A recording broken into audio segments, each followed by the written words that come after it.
Today's Bible verse comes from Acts chapter 10, verse 43, King James Version. To him give all the prophets witness, that through his name whosoever believeth in him shall receive remission of sin. Acts 10:43 declares that Old Testament prophets testify that forgiveness of sins is available to anyone, Jew or Gentile, who believes in Jesus Christ. As part of Peter's message to Cornelius, it highlights that faith in Jesus, rather than just the law, brings salvation, marking the opening of the gospel to the Gentile world. Key points. Number 1. Universal offer.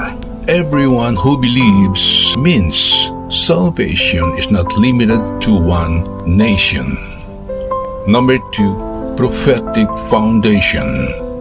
The entire Old Testament points toward Jesus as the Savior.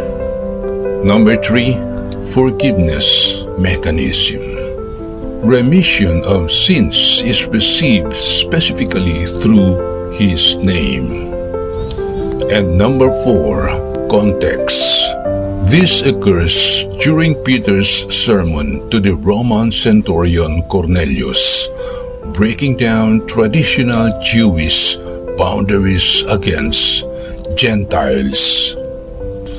In essence, this verse signifies a pivotal shift in redemptive history, confirming that salvation is a gift of grace based on faith.